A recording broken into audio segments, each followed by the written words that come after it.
Remain standing, please, for prayers by Reverend Canon Andy Thompson. Thank you. I'm going to begin by reading from the Hebrew Bible from the book Proverbs. Proverbs was written as a preparation guide for those going into political government. And at the heart of Proverbs is the recognition that all people involved in political affairs should seek wisdom. And this is what Proverbs chapter 8 says. Does not wisdom call out? Does not understanding raise her voice?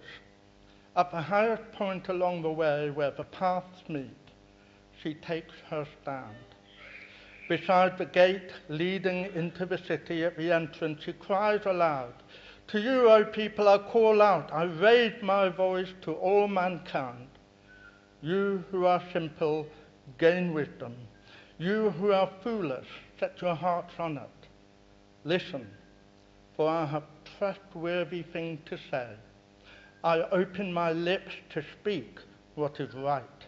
My mouth speaks what is true, for my lips detest wickedness. All the words of my mouth are just, none of them is crooked or perverse. To the discerning, all of them are right. They are upright to those who have found knowledge. Choose my instruction instead of silver, knowledge rather than gold.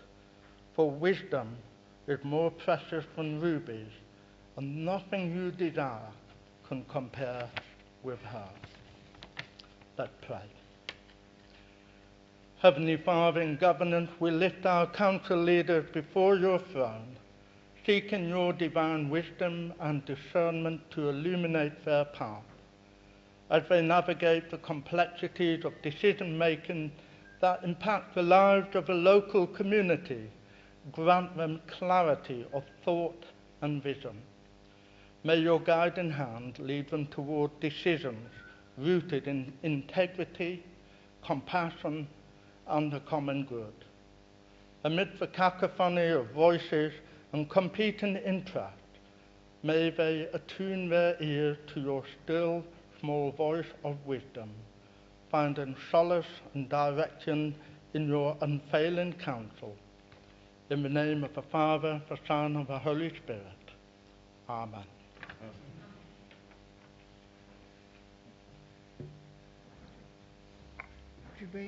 Could you remain standing, please, for a minute's silence,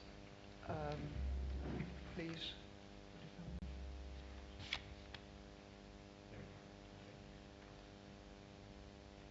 Minute silence for Fode Janjusi, former Labour lead on External Services Select Committee, Anthony Way, former leader of the Labour Group, and Paul Harmsworth, leader, Chief Whip, who sadly passed away.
Please be seated.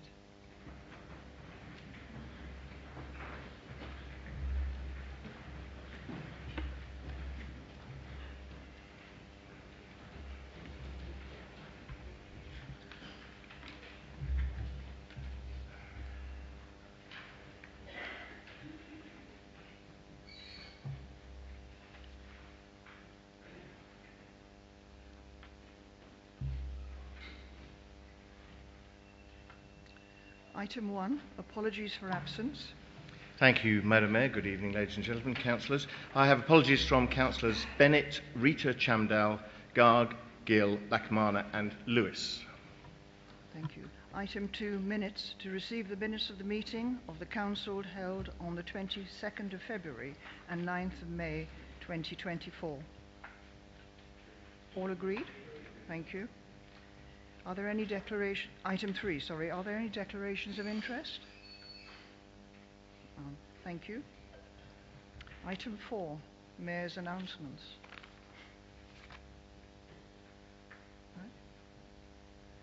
Good evening. Here's a brief synopsis of the events, civic services and community events I've had the privilege to attend.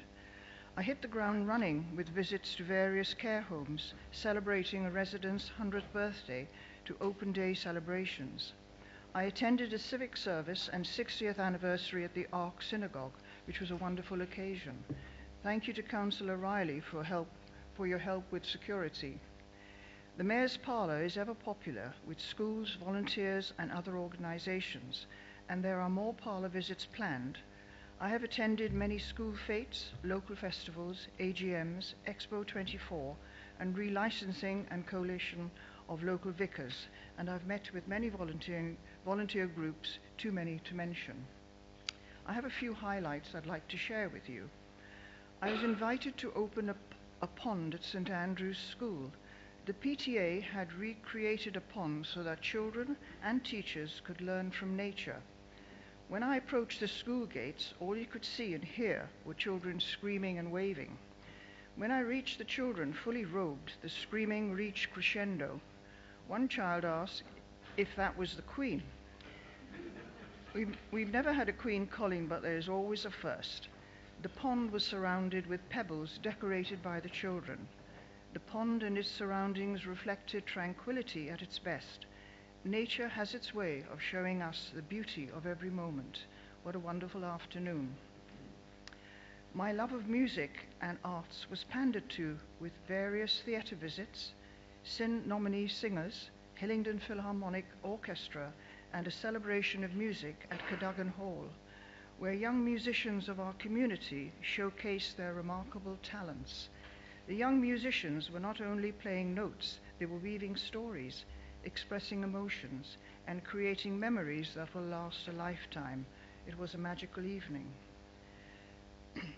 I was invited to record In Conversation with Radio Hillingdon based on Desert Island Discs. In Conversation covered every aspect of the mayoral role, the robes, the chain of office, the mace, and 6 of my favorite songs and the reasons for my choice, and of course a little bit about myself. It was a wonderful experience and a lovely way to spend an afternoon. I was honored to lay a wreath on behalf of the Polish Airmen's Association at St. Paul's Cathedral on D-Day, and on D-Day, 6th of June, I had the honor to lay a wreath at the Battle of Britain Bunker. On Sunday, 7th of July, at the Cherry Lane Cemetery, I was there with many others to commemorate the 80th anniversary of the tragedy at the EMI building in Hayes. A bomb fell near the entrance of the surface shelter, and those caught in the open were either killed or injured. 37 employees were killed, and of the 37, 21 were women. We came together after 80 years to remember those who paid the ultimate price for our freedom. 2-minute silence was observed. A lone piper played the bagpipe lament, and we remembered them. Armed Forces Day was celebrated with the raising of flag on the Civic Centre forecourt. Last but by no means least, the Mayor's picnic in the park was a wonderful day. The weather was perfect, the entertainers were fantastic, so many sideshows and other stalls, too many to mention, except to say what a wonderful way to spend a Saturday afternoon in such pleasant surroundings and enjoying the Mayor's picnic in the park. What's not to like? It was indeed a delight to see so many happy faces, and that was just the mums and dads. The children, as usual, take it in their stride. In the twinkling of a child's smile, we find the simplicity of pure joy. My thanks to councillors on both sides of the chamber who were there supporting the event. My special thanks to Councillor Becky Hagger and her face painting team, who created some beautiful artwork. I did, however, manage to dodge Becky's helpers, who were keen to paint my face. And a special thanks to Councillor Jonathan Bianco for his support and for acting as my cameraman. My thanks, appreciation and congratulations to Cheryl, Anne, Nikki, Andy and Chris for all their hard work in helping to make the Mayor's picnic in the park such a resounding success. And a special thank you to the stewards who did a stonking job. I'd like to leave you with a thought. Believe you can, and you're halfway there. Never give up on the things that make you smile. Thank you.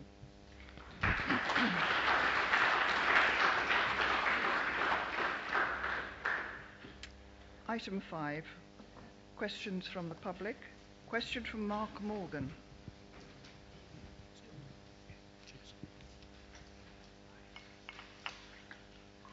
At the full council meeting on the 30th of November 2023, in response to our question about the recruitment of the new woodland officer, the previous one was retiring in December 2023, we were told and recorded in the minutes it states, quote, the recruitment process was currently underway, unquote.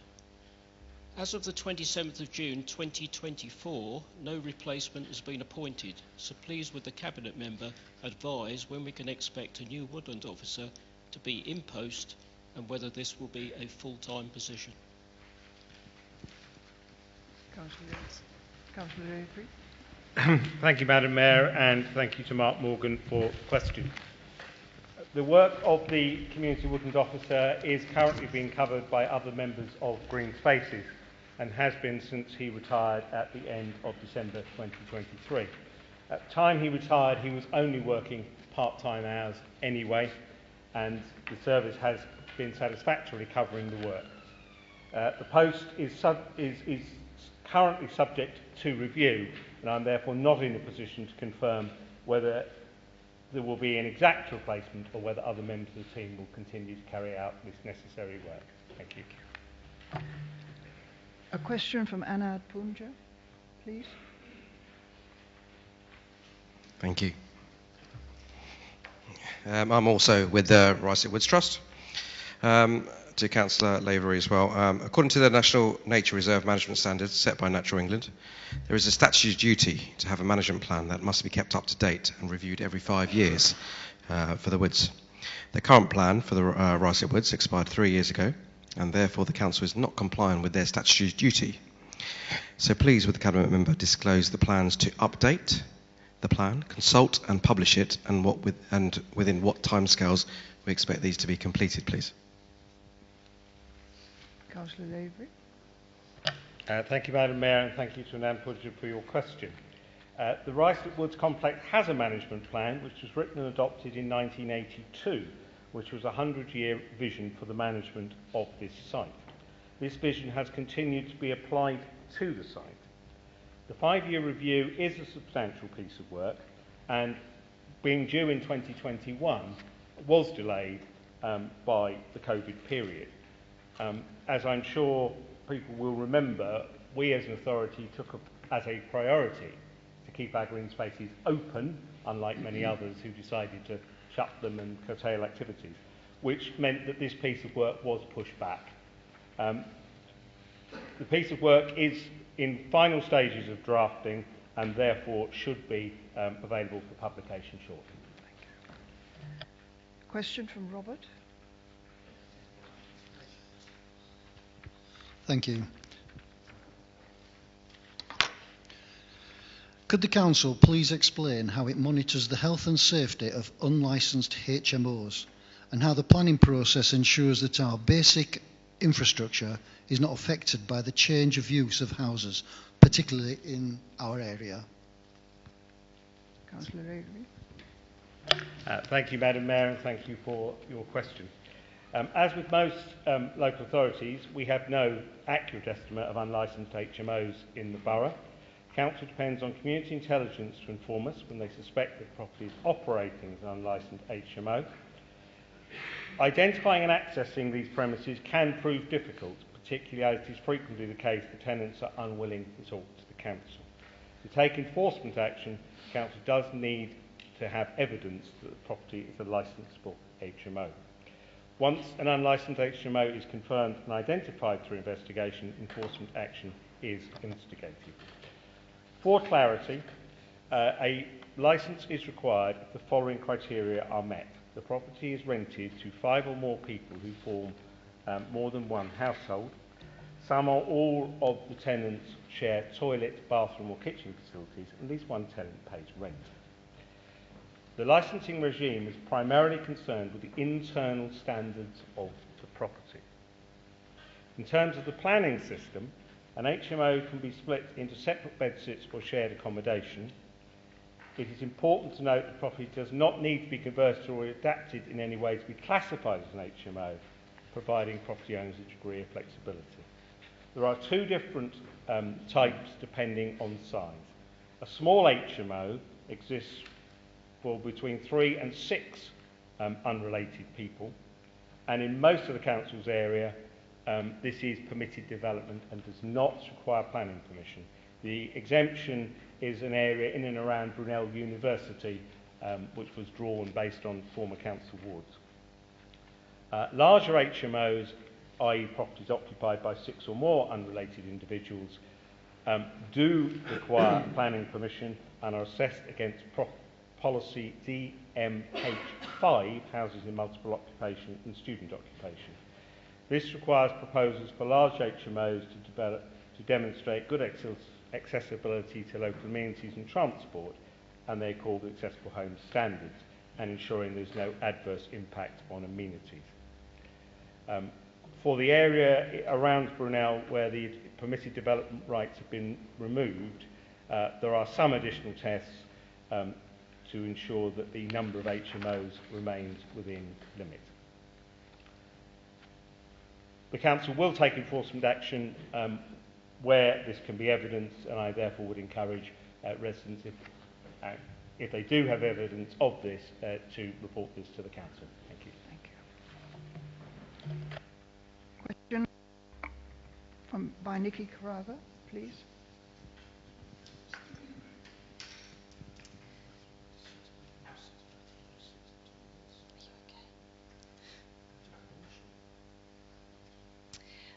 ULEZ vandals continue to act with impunity in Hillingdon.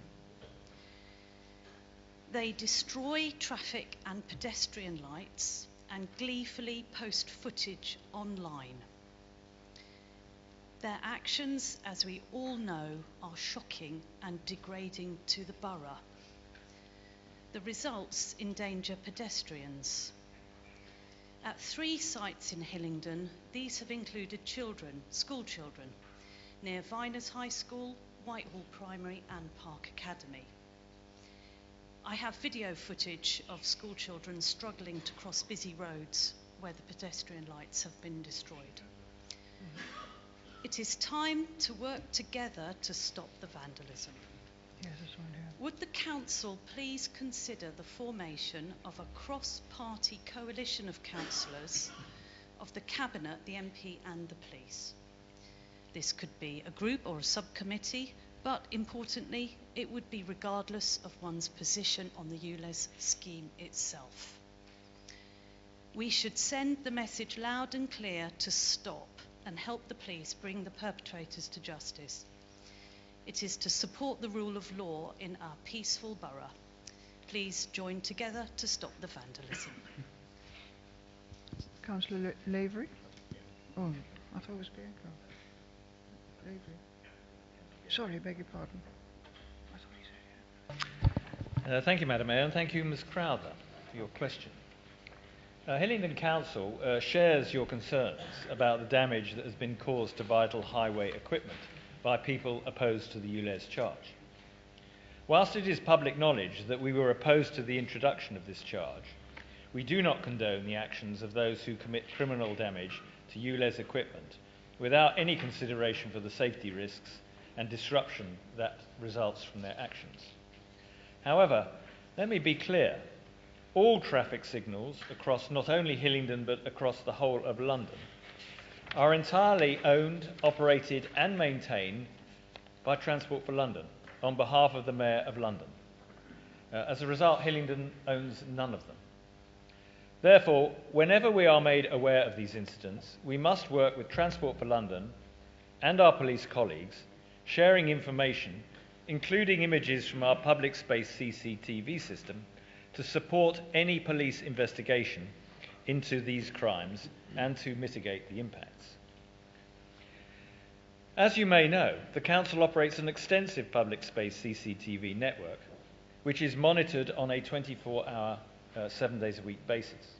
This system provides vital evidence to support police investigations of crime in the borough and to assist in the rapid response to crimes when they occur. Many of our main road junctions are covered by this CCTV network. However, despite this, the Council is unable to protect all the highway infrastructure equipment from people who are determined to damage said equipment. The Safer Hillingdon Partnership is a multi-agency group formed for the purpose of bringing organisations together to monitor crime and disorder in the borough and to develop plans to respond to those crimes. It is chaired by my colleague, the Cabinet Member for Resident Services, Councillor Lavery. Therefore, there is already an appropriate forum to bring relevant partners together to provide oversight of this problem and to support the police in its response to it. Thank you. Question submitted by Nicola, please. Please could residents have a full explanation why the vehicle pound that was built last year costing £49,000 is still not operational? I've been told by planning that it is not a planning issue. The revenue generated from the vehicle pound was meant to help pay towards marshals and a tow truck to operate in the Ruislip-Lido area during the summer months. Currently, residents are paying the costs through their council tax. Thank you. Councillor Lavery. Thank you, Madam Mayor, and thank you to Nicola Dake for your question. The car pound was planned to enable the council to relocate vehicles parked illegally at Ruislip-Lido and to charge the owner for the vehicle's return. It will not be operational this summer. It was identified during the build of the proposed storage compound there were design issues that have necessitated a further review of the suitability of this location. Civil enforcement officers are deployed each day to enforce parking restrictions near to Ruislip-Lido. At weekends, when visitor numbers are expected to be high, additional civil enforcement officers are deployed to the area along with a tow truck. Vehicles that are towed are relocated to Green Lane car park in Northwood. It was not intended that any revenue from the vehicles removed to the planned car pound would pay for car park marshals. Rules regarding the use of receipts from parking penalties would prevent this. Any receipts would have been used to offset the costs of parking enforcement for this area. Car park marshals are deployed over weekends when visitor numbers are expected to be higher than normal days. Thank you.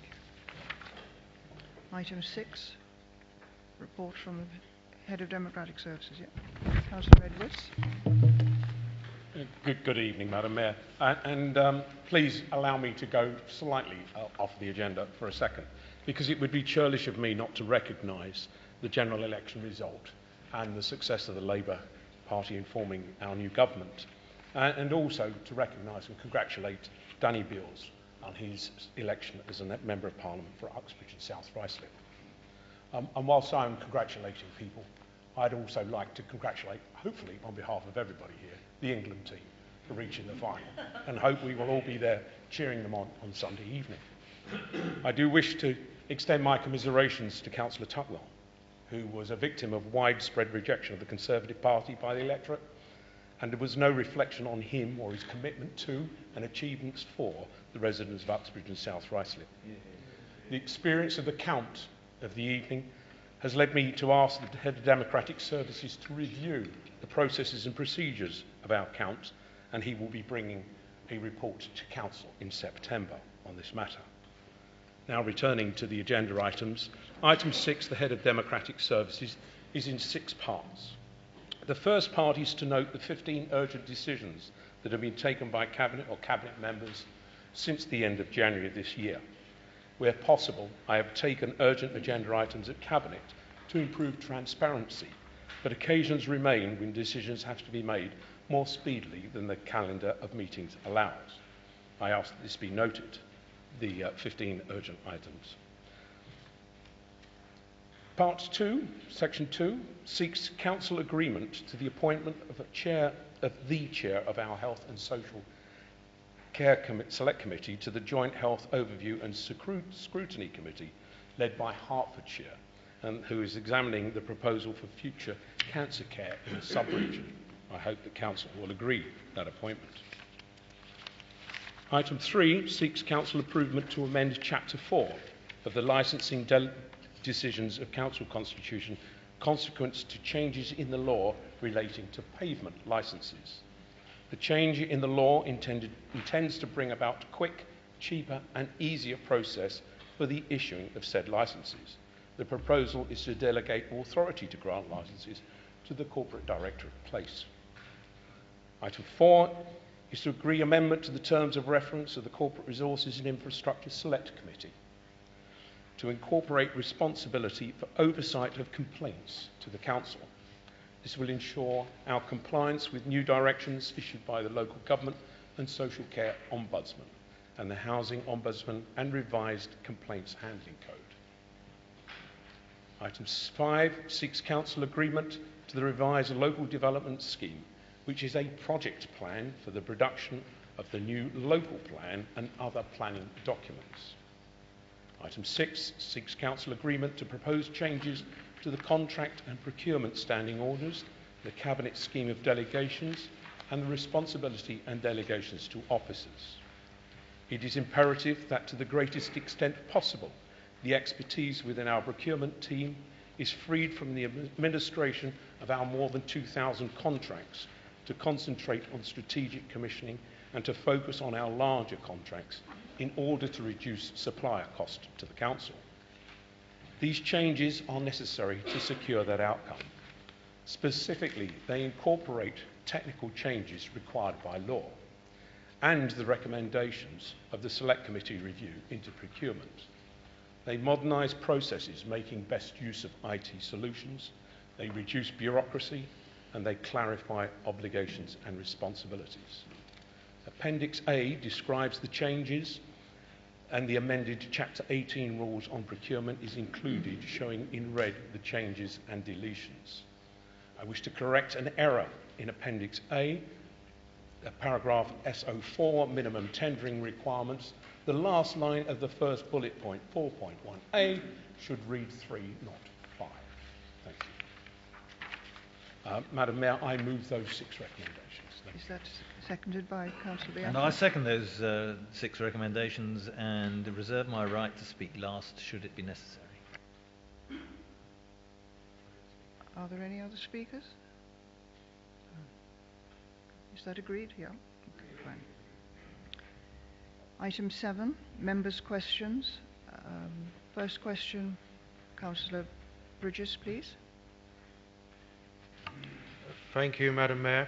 Could the Cabinet Member for Finance please explain the role which the Counter Fraud team is playing in respect of social housing in the borough? Councillor Goddard. Thank you, Madam Mayor, and thank you also to Councillor Bridges for your question. Housing fraud is without doubt one of the largest areas of fraud exposure for this authority. Not only does it cause financial loss to this council, but more particularly, it deprives deserving and needy families of the appropriate accommodation to which they are entitled. We therefore followed a policy of increased investment into counter-fraud. This has enabled the full engagement of our award-winning counter-fraud team in housing, pursuing preventative, investigative measures to act as a deterrent, strengthen controls, and identify and eliminate current fraudulent activity. This work has encompassed application, tenancy, and homelessness fraud, and the contribution made by the counter-fraud team to date has been spectacularly successful. In the financial year 22-23, the team achieved housing savings equating to £5.6 million and included the recovery of 84 council properties and the closure of 24 emergency B&B accommodations. In 23-24, these savings rose to £6.1 million, with a recovery of 103 council properties and the closure of 42 emergency accommodations. Already in the current financial year, in the first quarter, savings of £2.2 million have been achieved, 30 council properties recovered, and 7 emergency accommodations closed. Madam Mayor, it therefore is a subject of some surprise and disappointment to me to hear that an opposition member of this council has chosen to express condemnation of the fact that counter-fraud plays an active role in housing. Madam Mayor, this administration's investment made into counter-fraud has generated a highly valuable return for the authority and for residents in particular.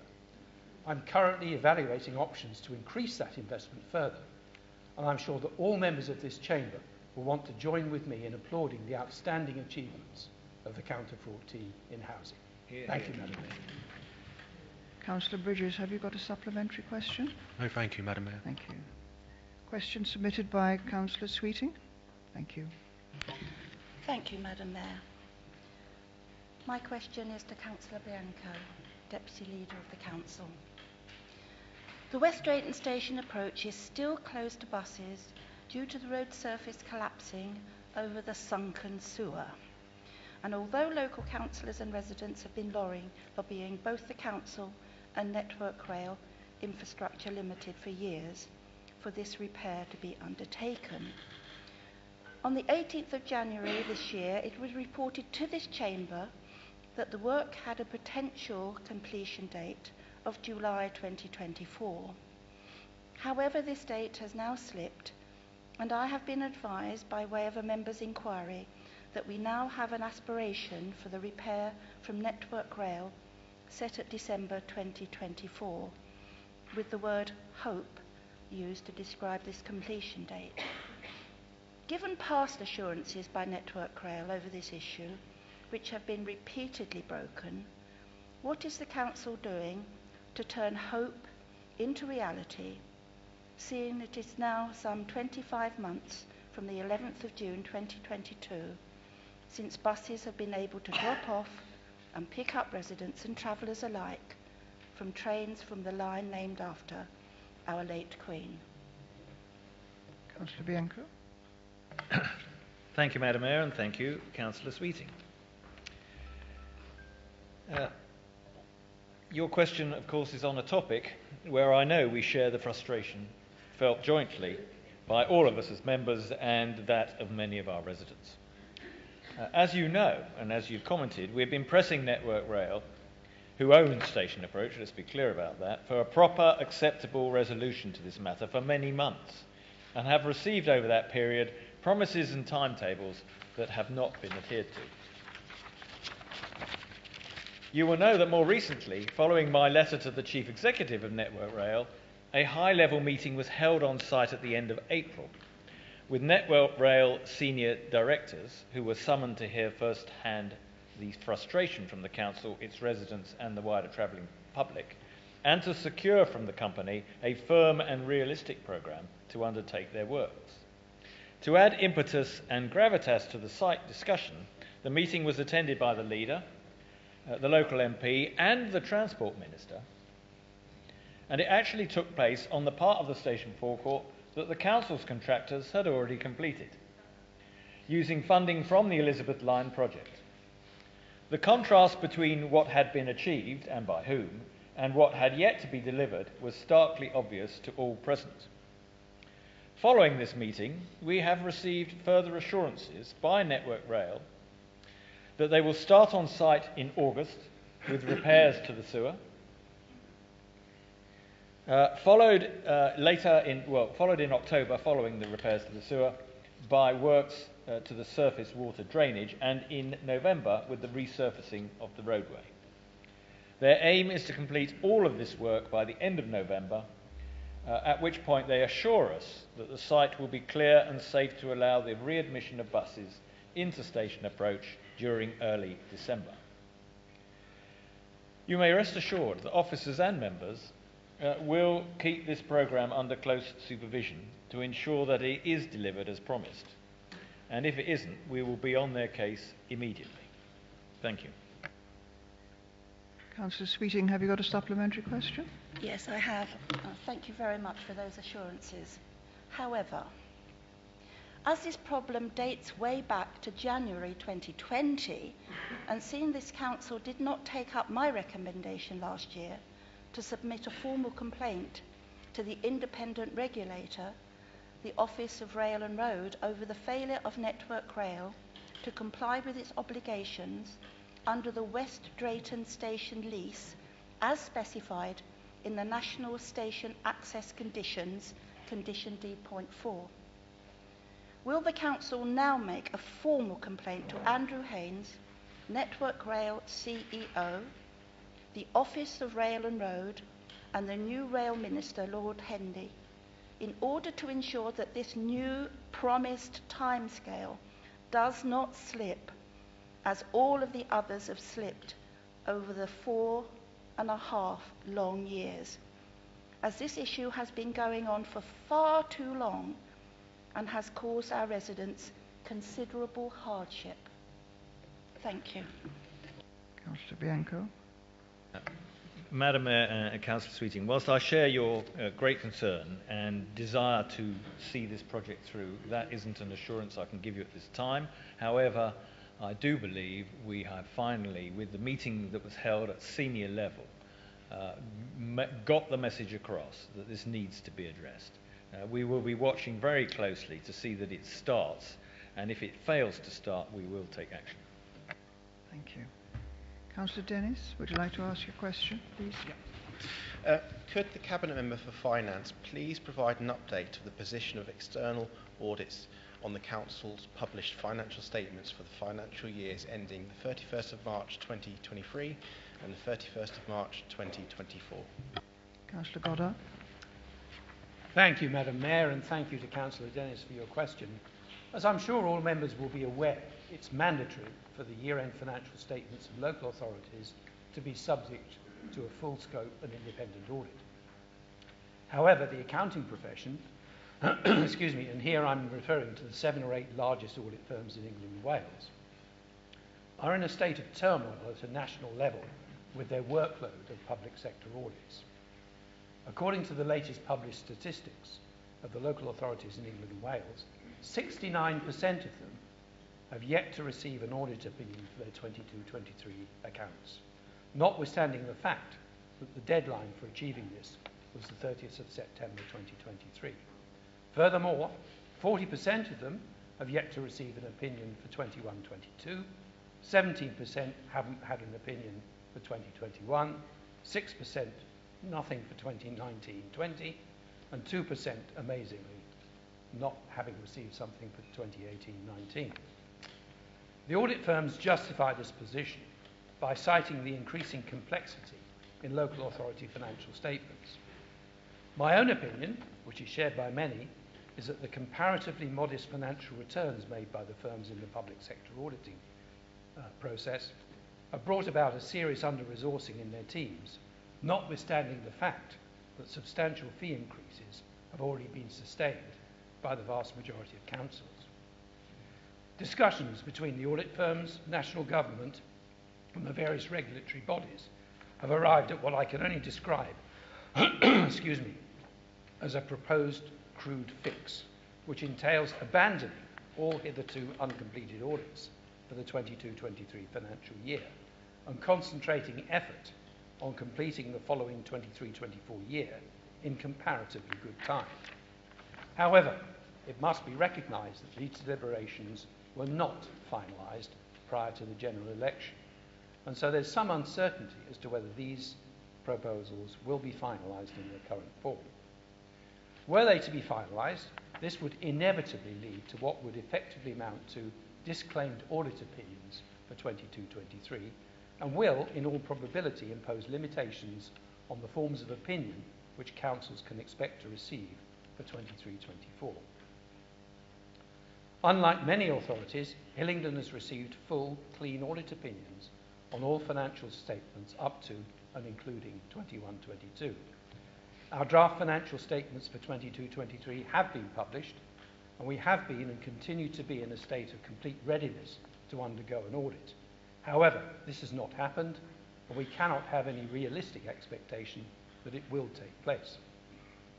All that has taken place for 22-23 is that our value for money statement and our pension fund have been subjected to full audit scope procedures. Our 23-24 draft financial statements have also been published, and our auditors have already commenced their work. An agreed objective between the auditors and ourselves is that the 23-24 audit will be completed and signed off by the 30th of November next. Madam Mayor, my major concern here is that this authority should not suffer reputational damage as a result of what is clearly a national issue rather than a local one. And for that reason, I am in close discussions with our finance officers and our auditors in order to agree as smooth a transition as is possible through the publication of the finalised 22-23 and 23-24 financial statements. Of course, if there are further materials developments in this matter, I will bring these to the attention of members as soon as that information is to hand. Thank you, Madam. Councillor Denny, have you got a supplementary question? No, there isn't, Madam Mayor. Thank you. Question submitted by Councillor Colleen, please. Thank you, Madam Mayor. Over the past few months, there has been an increase in criminal damage to traffic signals which has caused serious accidents and congestion. This vandalism poses a number of hazards to members of the public, such as obstacles for the vision impaired, elderly and disabled to navigate, sawn metal and exposed cables in the traffic signal columns, as well as heightened risks of accidents and personal injury to both drivers and pedestrians. Will the Leader of the Council join me in condemning these criminal activities and of damaging and sawing down traffic signals, or does he agree with this criminal activity? Councillor Edwards. Thank you very much, Madam Mayor, and thank you, Councillor Curling, for your question.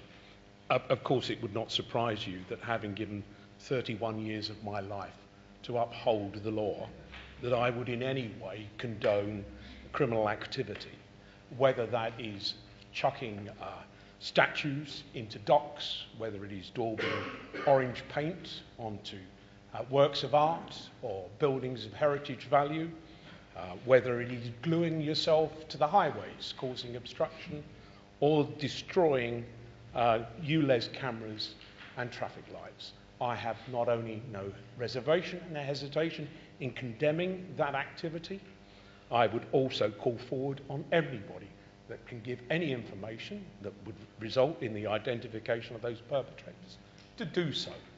These offenders must be brought to justice. Thank you. Have you a supplementary question, Councillor? Thank you, Madam Mayor. Does the Leader of the Council also condemn the social media and political rhetoric that can be seen as to add a tacit approval to these criminal and hazardous behaviour? Thank you, Madam Mayor.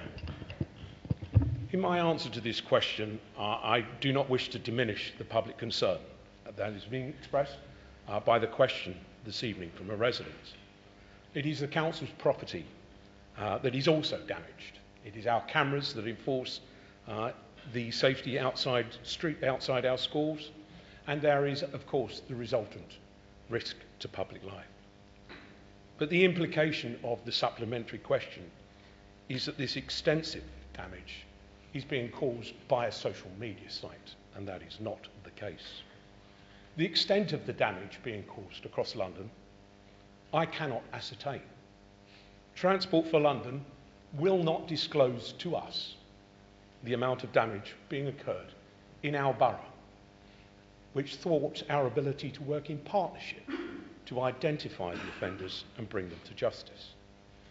Since the Mayor's ending of borough-based policing, the Metropolitan Police are no longer able to provide us data about the extent of damage in this borough.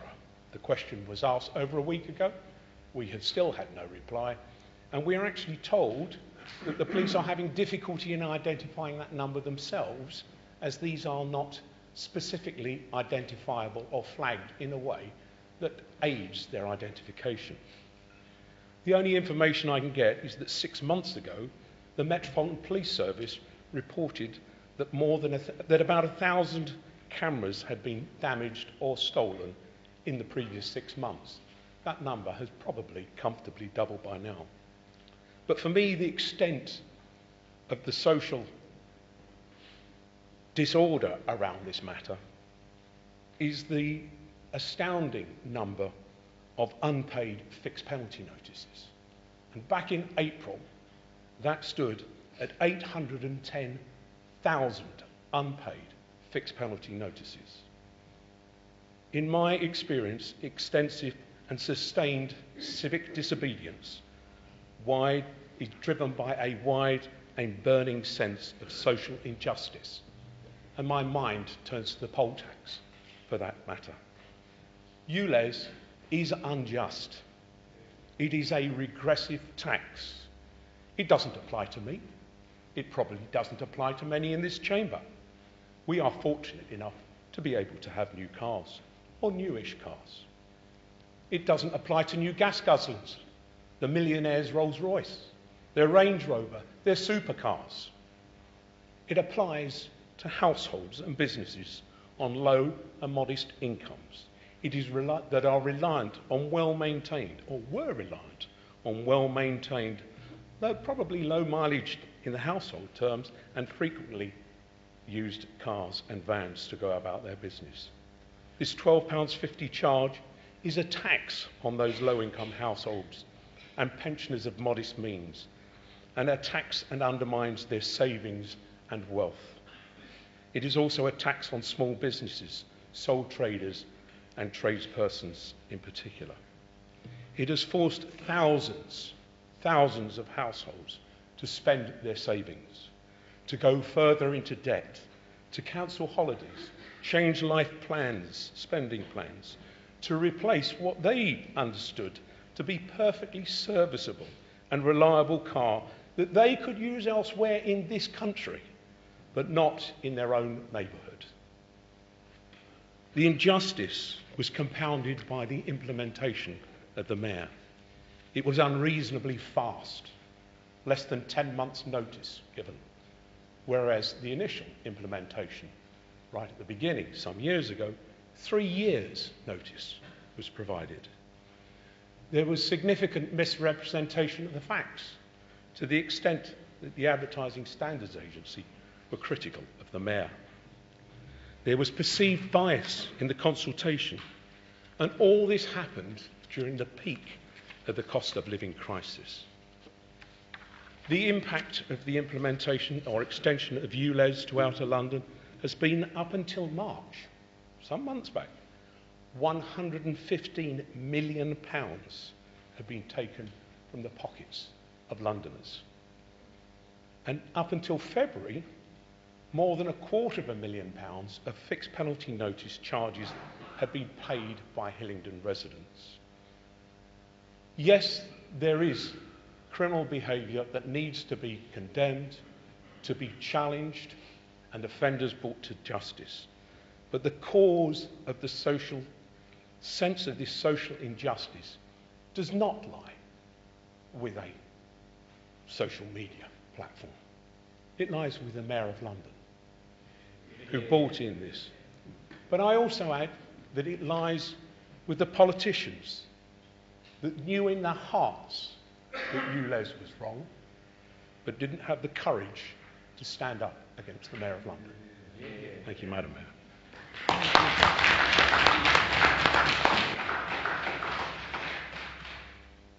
Councillor Gohill, would you like to ask your question? Thank you, Madam Mayor. Please can the Cabinet Member provide an update on the current state of construction of the new Platinum Jubilee Leisure Centre in West Drayton? Councillor Bianco. Thank you, Madam Mayor, and thank you, Councillor Gohill, for your question. As many of you will know, the original contractor for the Platinum Jubilee Leisure Centre, Buckingham's, went into administration in September 23. At the time, the Council's immediate concern was to secure the site and prevent any damage to the works already completed. And at the time, again, the decision was taken as part of that process to continue with the works and to make the building weathertight and secure, whilst reviewing and considering the options available to the council to progress and complete the building. A number of potential solutions were reviewed. Firstly, to get a new contractor to complete the works. Secondly, to get a management contractor to oversee the works. And thirdly, for the council to complete the works directly.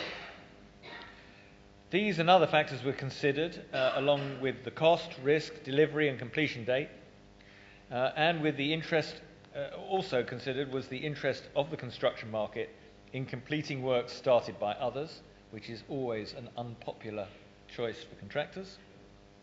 And weighing up all these factors and risks involved, it was decided to continue to client manage the completion works ourselves, subject to appointing specialist consultants to oversee the management of the works and all M&E mechanical engineering complexities of the building. And this was what was agreed by Cabinet. I'm pleased to say that the weathertight works are now essentially complete, and most of the scaffolding has been stripped from the building. The brickwork has been completed, and most of the windows, if not all of them, are now installed. The roof is complete, along with all the internal walls and floor structures, and the pool structures are in place. Work is now commencing on the completion and internal fit-out stages of the build, with the mechanical and electrical engineering works now started. It is currently expected that the works will be complete in summer next year. Thank you. Councillor Gold, have you got a supplementary question? No, thank you, Madam Mayor. Thank you. Question number 7. I will be asking the question on behalf of Councillor Rita Chandal in her absence. Could the Cabinet member confirm the benefits to the Council of the decision by our NHS colleagues to rent part of the Civic Centre? Councillor Palmer. Thank you, Madam Mayor. It's a pleasure to answer a question directly to you on behalf of Councillor Chandal. Those of you that know me know that I like to get on my feet with a good news story, and I am about to do just that with a good news story. Adult social care and other partners of Hillingdon Health and Care Partnerships, that I will refer to as HCP, continue to work closely together to achieve a more streamlined and integrated approach to providing healthcare and support in the community for our residents. Having our NHS partners joining us in the Civic Centre is enabling us to go even further in developing our relationships and opportunities for collaboration. This arrangement means spending from the public purse once, and it is a demonstration of the strength of Hillingdon's partnership working, as very few places have overcome the complex accounting differences across the different organisations to make such a move possible.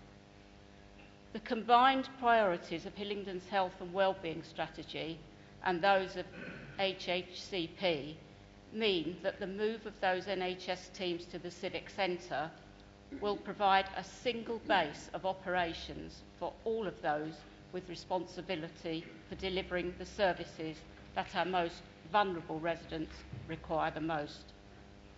Operationally, the excellent performance of our hospital discharge service is a great example of joint system working. I see at first hand, as a representative on the Integrated Care Board with my 7 other North West London members, how highly our discharge system is recognised across North West London. The co-location of our health teams within the Civic Centre will enable integration to go one step further, again providing an even better experience to some of our most vulnerable residents. Additionally, with a rental income included, the move to the Civic Centre estate is financially beneficial to all parties, allowing the Council to make the most efficient use of our assets while providing better frontline services. I wish to personally congratulate the officers who made that possible, and the social care team, in particular Sandra Taylor, and the workers who have embraced this with professionalism, optimism and hope for the future. Thank you, Madam Mayor. Thank you, Councillor Palmer. Question by Councillor McMahon, please. Thank you, Madam Mayor. Can the Cabinet Member please update Council on the progress of the Specialist Resource Provision and Assessment Centre at Ruislip Gardens Primary School? Councillor O'Brien. Thank you, Madam Mayor, and thank you, Councillor Makwana, for the question. A truly good news story. In Hillingdon, we want to ensure that every child or young person has high access, quality education close to their home, which we have been doing successfully for very many years. And as part of this Council's ongoing commitment to creating thriving, healthy households, our school improvement and expansion programme is delivering much needed additional school places in the borough for our children with special educational needs. We have recently announced that Ruislip Gardens Primary School Specialist Resource Provision, SRP, I will use moving forwards, and Assessment Centre are both up and running. There are currently children in both the Assessment Centre and the SRP. In addition, the SRP is fully subscribed for September 2024. Officers are currently in the process of allocating places for the Assessment Centre, which is identified through referral and is a completely new type of provision for this borough. It is important for the Council to meet the demand for specialist provision, and it requires us to carefully examine how spaces at our schools are used, identifying buildings that can be adapted, expanded or repurposed. The new facilities are located across 2 floors within Ruislip Gardens Primary, and the space is benefited with newly reappointed classrooms, group therapy and sensory rooms, as well as accessible toilets, storage facilities and kitchens, and a kitchen. It is impressive to see how the spaces have come to life and children starting to benefit from what was otherwise a mothballed part of the school. The new facilities provide 32 additional school places for children with special educational needs. The school's new bespoke specialist resource provision enables 16 primary-aged school children with autistic spectrum conditions to access personalised support to meet their needs, whilst also benefiting from being part of mainstream classes, meeting our objectives to allow children the opportunity to integrate into and join in with whole school events where appropriate for all year activities or lessons that are right for them. The Assessment Centre offers a new concept within the borough, offering 16 full-time places, 32 part-time places, AM or PM, for children aged between 3 to 5 years old who have severe development delays and other complex needs. Each child will receive personal support whilst they undergo the assessment process for an educational and healthcare plan. Children have the option of remaining at the centre until they transition into reception. The developments at Ruislip Gardens Primary School supports the Council in successfully progressing key elements of the new 5-year SEND and AP strategy 2023 to 2028 and is meeting the ambitions set out within that. Both units are a much needed addition to the spectrum of provision Hillingdon offers our children and young people with SEND, and we will continue to forge ahead with other projects that form part of this overall strategy. Thank you, Madam Mayor. Have you a supplementary question, Councillor? No, thank you, Madam Mayor. Thank you. Item 8, motion from Councillor Edwards, please. Thank you, Madam Mayor. I very much welcome the Prime Minister's promise to reset the relationship between central and local government and to put more power in the hands of local leaders. Whilst he made this commitment in anticipation of his meeting with the 12 Metro mayors this week, it is this Council's expectation that his commitments also apply to us and other unitary authorities. Councils exist primarily to serve their residents, and it is from them that we should take direction, hence our core value of putting residents first. But we are able to best serve our residents only when we engage with and influence government to shape policy and funding to enable local needs and priorities to be met. Previously, we had well-developed and, for a period, very privileged routes of access to government, but these have been substantially changed by the election of the Labour government and our new Member of Parliament for Uxbridge and South Ruislip. New lines of communication need to be built to our new government, and I am committed to do this. Time will tell the extent to which this council is assisted by our Labour colleagues to achieve that aim. This motion sets out the priorities of this council and its residents that require us to work collaboratively with the government in order to achieve success. The securing of the full cost of care, the ending of the threat of the third runway, and the continued control of the council's ability to tax their residents are not likely to be contentious. Securing full cost recovery for the services we provide to asylum seekers as a consequence of being a port authority is, on the face of it, likely to also be supported unanimously. But historically, that cost has not been routinely met by government, requiring lengthy lobbying by our members of Parliament to recover that deficit. Our future success, our ability to safeguard our residents from having to fund an essentially national responsibility and burden, will now be more dependent on the willingness of our opposition and Labour members of Parliament to work with this administration to secure that additional funding. I am open to working with them, and they are open to working with me. On the remaining 3 points, there is a clear question of where our Labour colleagues stand. The deficit on the dedicated schools grant is a consequence of legislative change, insufficient funding, and increasing demand for specialist education provision. The opposition have repeatedly sought to cast this problem in a different light for political purposes, and it will be interesting to see the extent to which the new government recognises that this is a systemic problem that requires action by them. Will the Labour colleagues have the maturity to change their position and lobby for the retention of the ring fence in the interests of residents?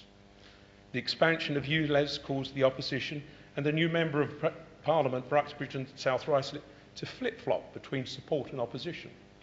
The Mayor's recent application of the congestion charge to vehicles previously exempt is an indicator for the future, and I believe it is inevitable that ULEZ charge will be increasingly applied to vehicles that are previously exempt or presently exempt to mitigate the forecast diminishing revenue on which the Mayor is becoming more and more reliant to pay for his extravagant spending. We have been clear and consistent on our position, but which side of the fence will our Labour colleagues sit in the future? When it comes to planning policy, there appears to be a clear divide. The Conservatives believe in local determination, in residents having a say, and our much-valued green and open spaces being protected from development. The new government is signalling a different direction, placing more power with the developers to take the easy way forward to build on undeveloped land that will just also happen to maximise their profits. One only has to look at the unfinished development on the former RAF Uxbridge site, or the delay in starting the building of the former Master Brewer site, to understand that the problem is far more complex than is being made out. Local residents are not the primary cause of the shortage of housing, nor is it the planning authority, nor the availability of suitable brownfield sites in this borough. Will the opposition stand with us to safeguard our open spaces and to ensure that residents continue to have a say in the development in their neighbourhoods? The new Prime Minister has repeatedly pledged to put country before politics, and he will gain my respect if he delivers on that pledge. The question is whether our Labour colleagues will now follow the Prime Minister's lead and put residents before party by supporting this motion. I so move.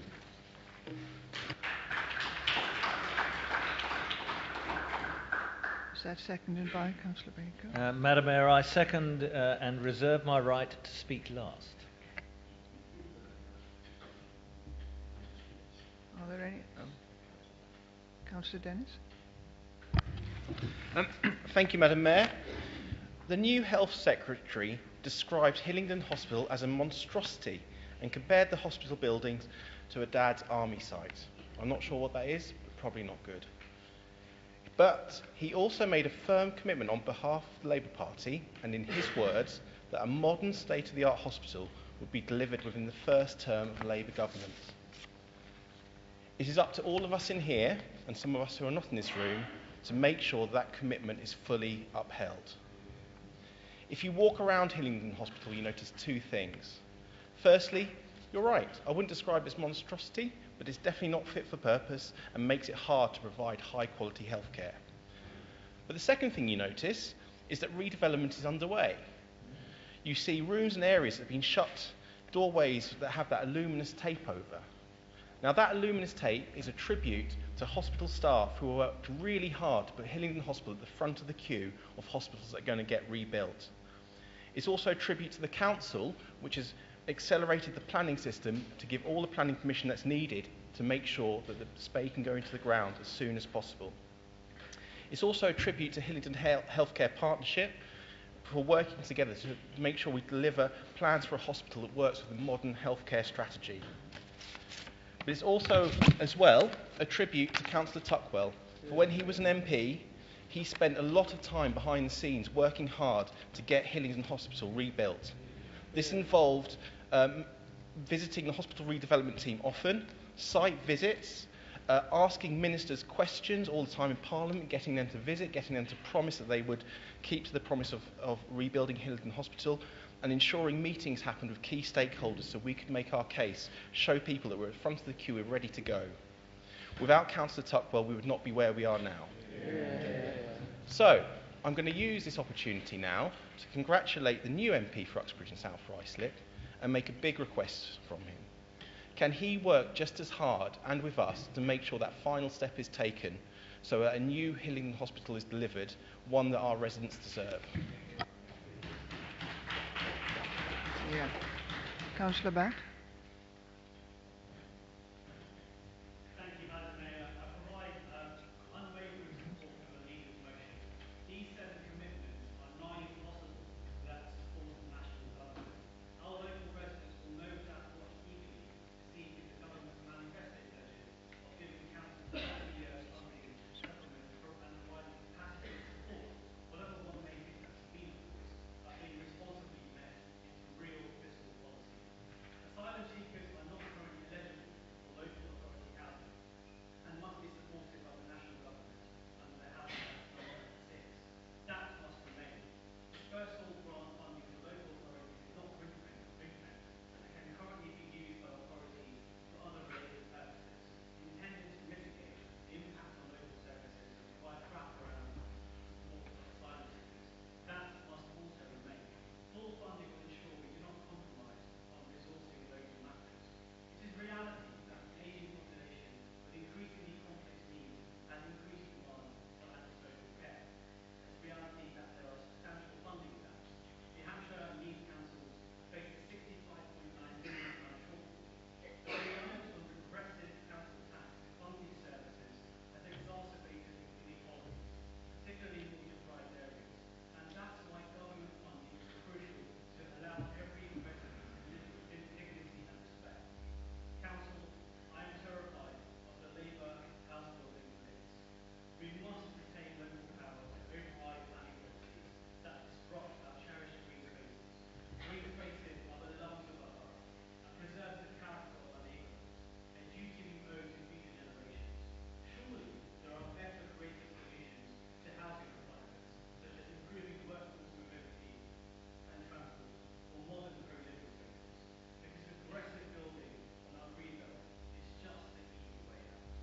Madam Mayor, this motion encapsulates the values and priorities of our residents, a testament to this side's continued commitment for responsible government.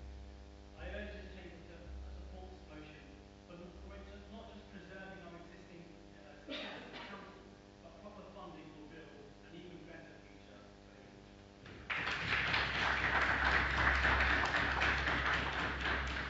Councillor Cole. Thank you, Madam Mayor. It's a matter of record that Hillingdon Labour has always put people before party, always have and always will. And we remain steadfast in our commitment to stand by our residents. However, Hillingdon Conservatives, on the other hand, clearly have not done so. Because if they had, they might not have needed to move this motion at all, considering they had their own government to work with for last 14 years. But looks like they did not have a creative light bulb moment then. And since we all love stories so much, let me share a story this motion reminds me of. There was this lord of a manor who lorded over a mansion that was crumbling on the inside.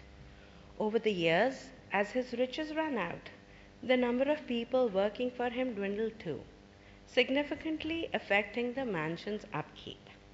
His wise neighbors could clearly see he needed help and suggested he seek help from the powers that be. But the Lord insisted he knew better and would never resort to picking up a begging bowl. Then came a day when he could no longer pretend, because a part of the mansion gave way and he was forced to seek shelter with his neighbors. Madam Mayor, it was not too long ago when in last November the Labour group brought a motion on lobbying the government for funds because the services were being affected. But the lord of the manor, my apologies, the leader of the council said, and I quote, "The opposition are fixated on cuts and their only response is to beg for more funding. Hillingdon Conservatives are focused on making savings and making efficient and better services and had since 2010-11 banked over 159 million in savings. I wonder what has changed for the so-called money-savvy, patting on their own back Hillingdon Conservatives. Surely it is the likelihood of bankruptcy staring them in the face. Or why the sudden change of heart? Why the begging bowl out now? Thank you."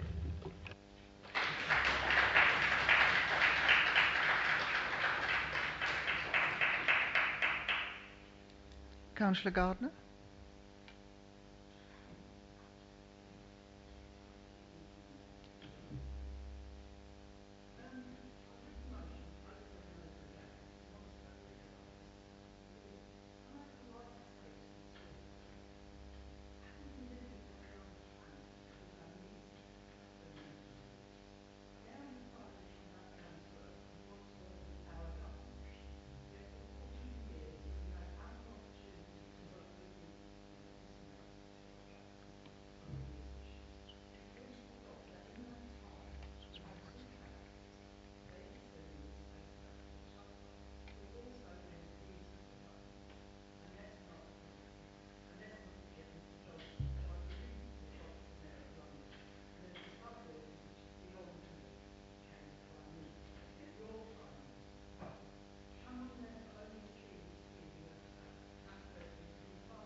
Councillor Sweeting.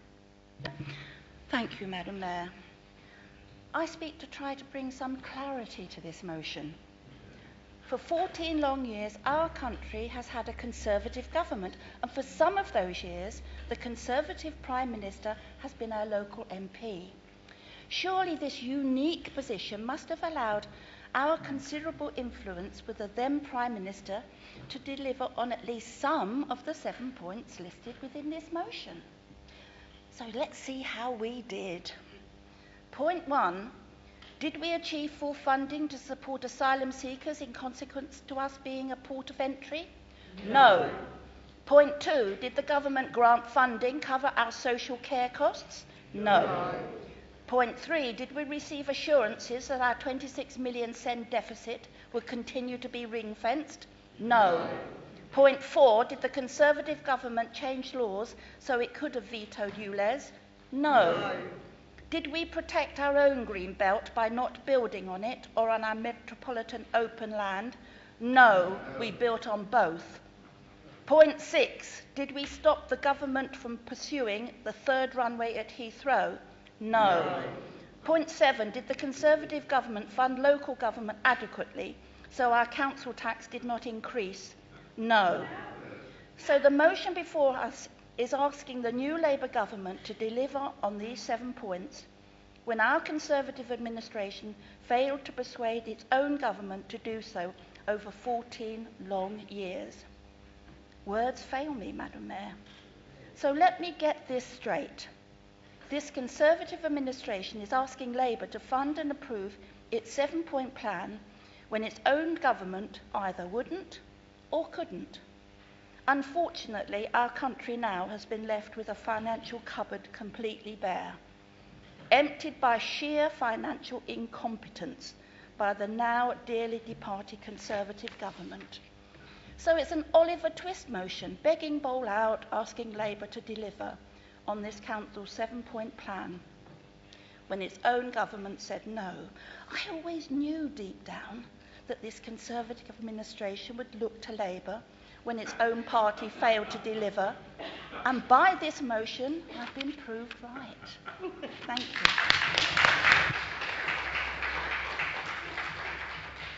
Councillor Smallwood.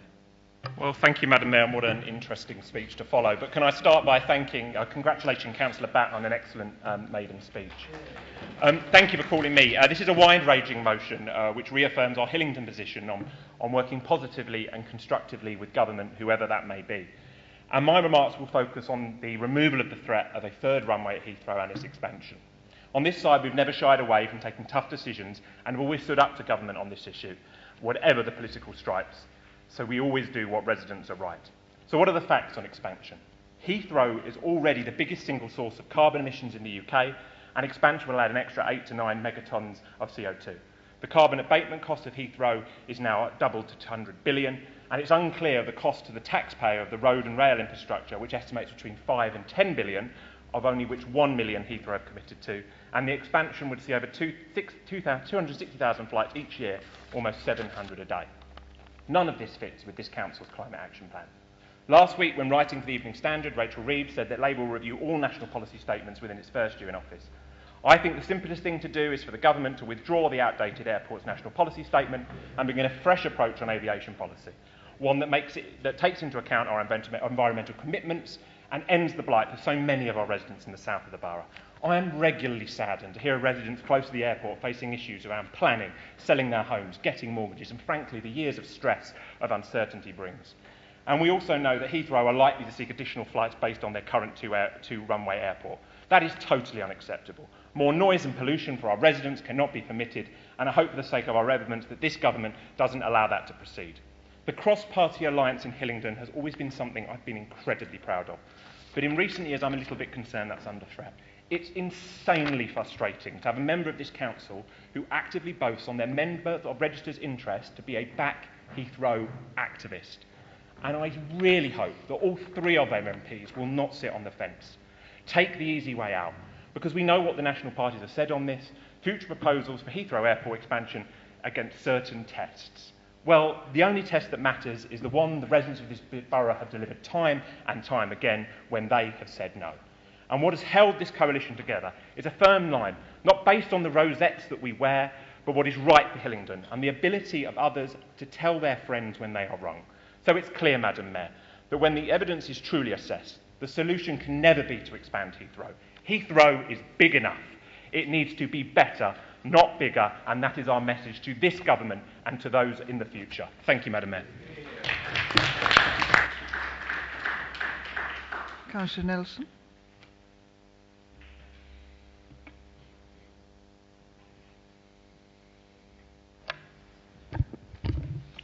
Thank you, Madam Mayor. For 14 long years, the Conservative government has been in power. And the Prime Minister, who was the local MP for Hillingdon, did nothing to action the points proposed in this motion. But I would like to say a few words on point 6. On the 26th of June 2018, a debate took place in the House of Commons where there was a vote on the third runway. MP voted for the expansion of Heathrow Airport. The vote was 415 to 119 votes. The same day, Boris Johnson, the then Foreign Secretary, flew out so that he can avoid supporting the pledge he made to the residents in Hillingdon. His words were, "They will have to get a bulldozer to remove him." Where was he when he was called to account? He was nowhere around to respond. But not only that, he let down the residents in Hillingdon and Heathrow villages, where there is a blight hanging over the community because of Heathrow expansion. Residents are unable to sell their properties, and what did your government did when they were in power? Silt.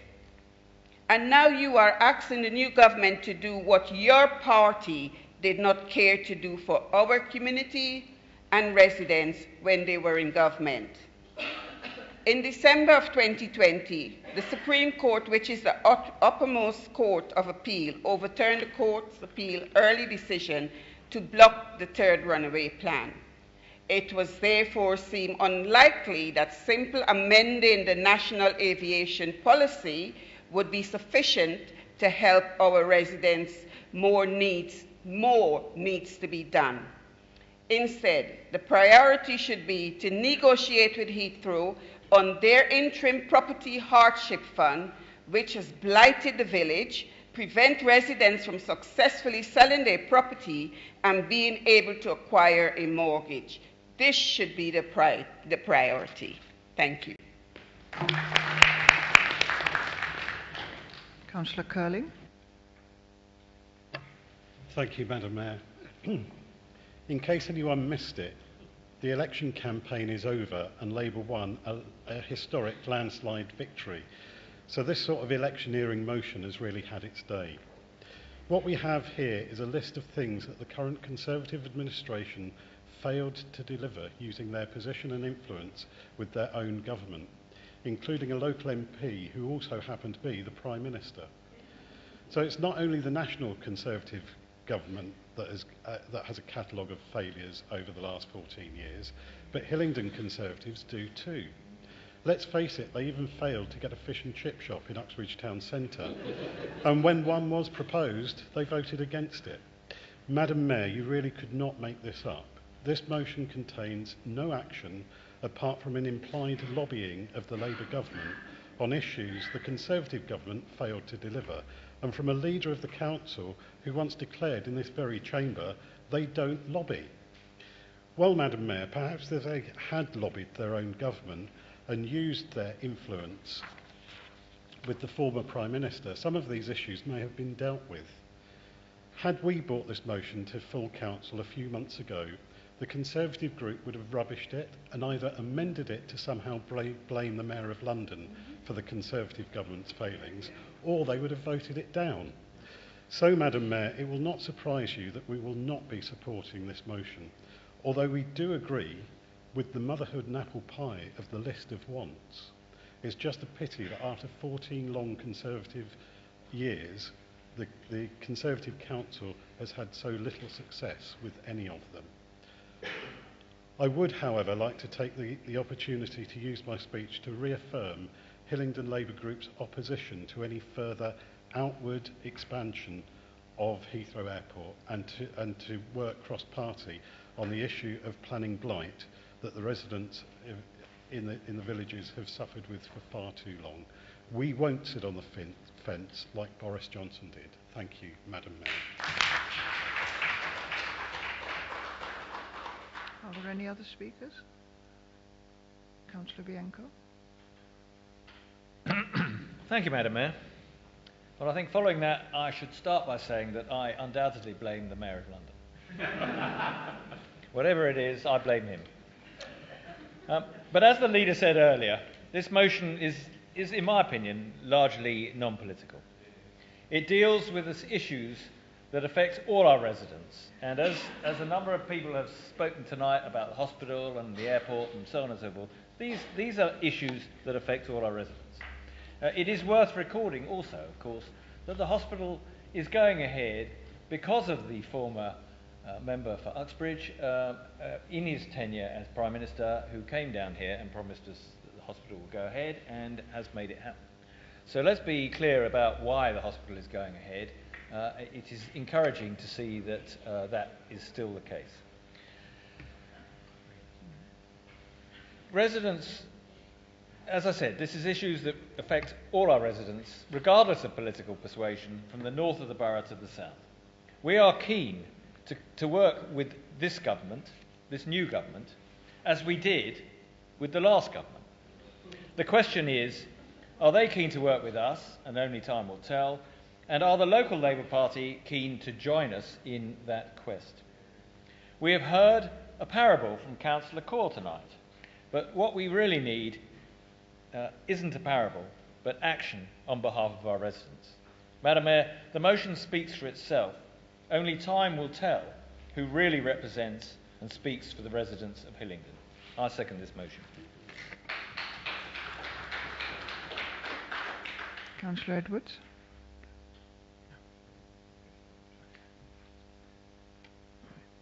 We'll have a vote. Those in favour of the motion? Those against? Those against? No? Okay.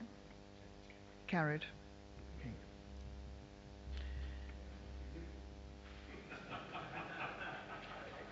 Yeah.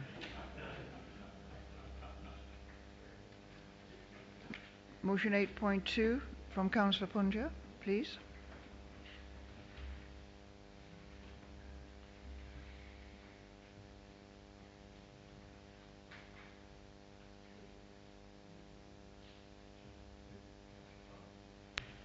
Thank you. Thank you, Madam Mayor, and thank you for the opportunity to raise this motion on additional HMO licensing today. This motion is in response to the numerous issues from antisocial behaviour to poor housing conditions that we as ward councillors are facing with unlicensed HMOs of smaller properties and the negative impacts on our communities.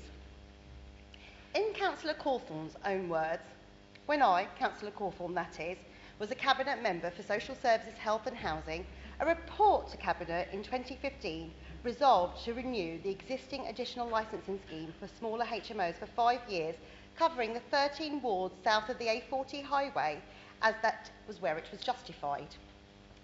It stated the benefits to be safer, healthier living conditions for residents of HMOs, improved management standards in HMOs, reduced negative impact on the neighbourhood environment from poorly managed HMOs, and continuing robust enforcement of road landlords. In fact, all the reasons why I brought this motion to this council chamber today. In 2015, we had 153 mandatory licensed HMOs with an estimated increase to 212, and 362 additional licensed HMOs with an estimated increase to 577. By December 2021, there were 650 HMOs licensed in Hillingdon. The additional licensing scheme had sadly lapsed, and there were no further statistics, except for an estimate that the number of HMOs requiring mandatory licensing were likely to be doubled. Yet, by September 2023, there were only 729 HMOs licensed in the borough. The impact of this scheme lapsing is exactly what the 2015 report said would happen if the renewal was not approved then. A loss in enforcement powers, reducing the council's ability to deal with rogue landlords, and poor management within our HMO stock, and a loss of licensing fee income, which both contributes towards the budgetary cost of the HMO team and enables it to generate income on a broadly cost recovery basis. Moreover, the benefits of continuing the scheme have been compromised severely, and only implementing an additional licensing scheme can begin to address this. As per the HMO report to Environment, Housing and Regeneration Select Committee in January 2022, which outlined the priority to identify additional HMO that required licensing, Madam Mayor, we welcome the amendment to the original motion and I thank this council for taking this matter seriously and putting the legal requirements into action for the implementation of additional licensing where justified. Thank you.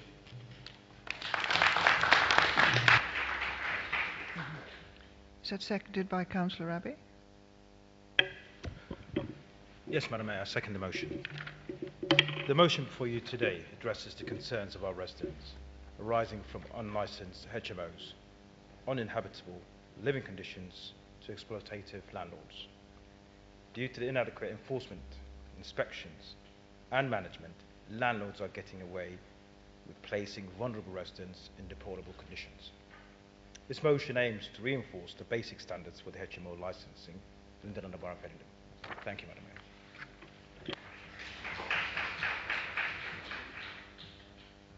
Councillor Lavery.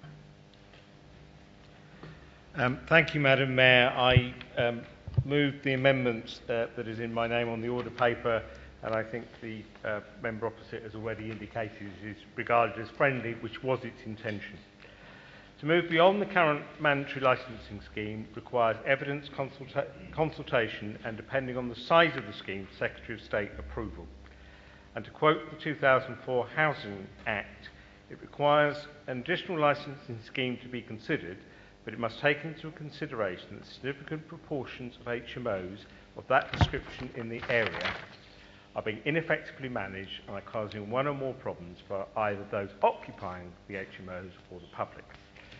We must take reasonable steps to consult those who are likely to be affected, and we must ensure that the designation is consistent with overall housing strategy and adopt a coordinated approach in dealing with homelessness, empty homes and social behaviour affecting the private rented sector.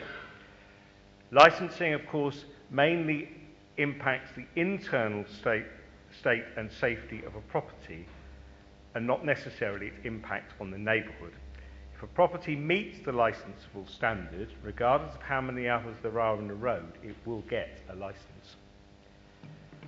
We do have other potential powers at our disposal, and in particular I referred in my earlier answer to the Article 4 we already have in place, which removes permitted development rights for smaller HMOs. And the issue with these, as well as any that may occur within the property, is the effect they can have on the area as a whole. I have already, in fact, asked my officers to investigate whether we have the evidence to extend our Article 4 designation further. Members will be aware, of course, that this is subject to a 12-month notice period and does require the approval of the Secretary of State. The report to Cabinet will cover both the licensing and planning considerations of such a move. I move the amendment. Councillor Edwards. Thank you, Madam Mayor. I second the amendment and reserve my right to speak to the end, please. Thank you. Thank you, Madam Mayor. Just for clarification of members and members of the public watching, we're now discussing the amendment as set out in italics on the bottom of page 6, and I believe Councillor Sweeting wants to speak. Councillor Sweeting, sorry. Thank you, Madam Mayor. The amendment mentions the importance of evidence. So before we move forward on this very important issue, it is necessary to have accurate data on existing HMOs in our borough and where they are located. In this way, analysis could be undertaken to establish density of HMOs in particular wards. In response to a recent member's inquiry, the current list of HMOs by ward was provided, which contained a significant number of errors. I know that my own ward of West Drayton is the second most populated ward, but I didn't realise that as far as the council's audit showed, the Kingdom of West Drayton extended into roads in Heathrow Villages, Useley, Colham, Cowley, Yedding, and also it is still using the old ward names. So please, accurate data is the first vital step. Thank you. Councillor Money. Thank you. Many of you know that I represent Heathrow Villages. We have been fighting alongside the residents to help implement an Article 4 directive mentioned by the councillors opposite, which we first raised as early as 2015. Currently, the only place in Hillingdon that this is enforced is rightly around Brunel University to protect the housing conditions of university students as well as the local area. But it's long overdue in Heathrow villages. We are being blighted by the airport, Heathrow. We've got a loss of community and it's very much needed. This motion is on additional HMO licensing is a small start towards that process. A resident recently contacted us about properties that are being sold on the open market. Not on the open market, but instead sold privately to cash buying investment companies. In a particular example, just last week, an estate agent is promising completion in a 4 to 6 week lead time to an investment company. It's a quick sale promised at a reduced price, with the incentive being that it's going to be sold to cash buyers. Because the area is blighted, we're not able to get mortgages in the area or remortgages. This is the loss of a vital 3-bed house in a small village. HMOs have many negative impacts on the community that cannot be overlooked. Strained infrastructure, disrupted community cohesion, increased noise and antisocial behaviour, overcrowding, safety concerns, as well as declining property standards for vulnerable and exploited residents, which are significant issues that need to be addressed. It is vital for local authorities, landlords and residents to work together to ensure that HMOs are licensed and managed responsibly and in the interest of the broader community to be protected, and not just for landlords. I support this amended motion that it will bring some kind of deterrent to landlords and the improvement of lives to the residents and the communities. Thank you. Councillor Edwards. Thank you very much, Madam Mayor. Sorry. Let me just say that... Sorry, are there any other speakers? My apologies. Councillor Cole, beg your pardon. Thank you, Madam Mayor. I thank Councillor Punja for moving this motion and the administration for this friendly amendment. According to a report published in The Guardian, nearly 160,000 people are living in hidden, often overcrowded and sometimes dangerous bedsit style accommodations across England.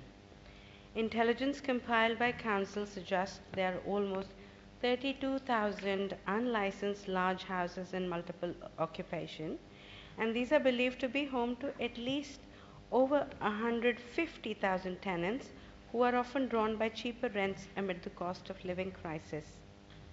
Based on local authority statistics submitted to the government between 2011 and 2022, the estimated number of large hidden bedsits, those that accommodate more than 5 unrelated people sharing bathrooms and kitchens, has increased by 46% in the past 10 years in England.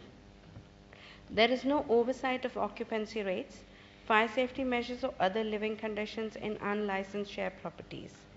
Large HMOs require a license in England, but smaller ones only require a license in some parts of the country. The most recent estimates suggest there are more than 367,000 smaller bedsits in England with a population of at least 1 million. It is important that Hillingdon gets to grips with the issue, and as Councillor Sweeting said, the first step in the right direction would be to update and audit the available data in accordance with the new ward boundaries. This motion is clearly non-political, and I'm glad that, well, it's quite rare, but we agree on it on both sides. Thank you.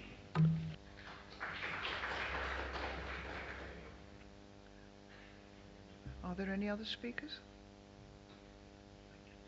Councillor Edwards, sorry about that. Thank you very much, Madam Mayor. It is very nice to hear that harmony has broken out across this chamber.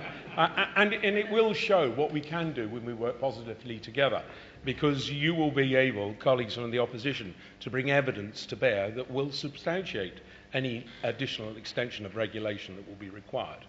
I've given my commitment, and I have told my team that we need to do more around supporting people in private rented accommodation. This isn't limited just to the issue of HMOs. And whilst we've talked about the negative side of HMOs, they are a crucial part of the actual supply of housing now to young people, particularly young professional people who are trying to establish themselves in London but cannot afford housing. But it is right that we have the proper regulation of the property.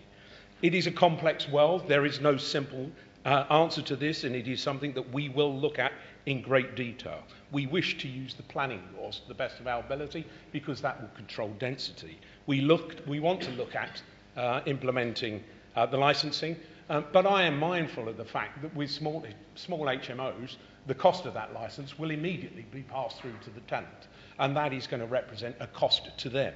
And so we have to make sure that it is right and appropriate. And also, I don't wish to divide this borough into the poor south where we have this regulation and the rich north where we do not. It is important that we try and have a standard approach across our borough to the supervision of our private rented accommodation. As a father living at home with his now 30-something-year-old daughter, because they cannot afford accommodation in this borough, you know that I have skin in the game. I am committed to make sure that we have good standards of private accommodation across this borough, and I welcome the motion that was brought and our ability to move this forward with regards to licensing or potentially planning extension. Thank you, Madam Mayor.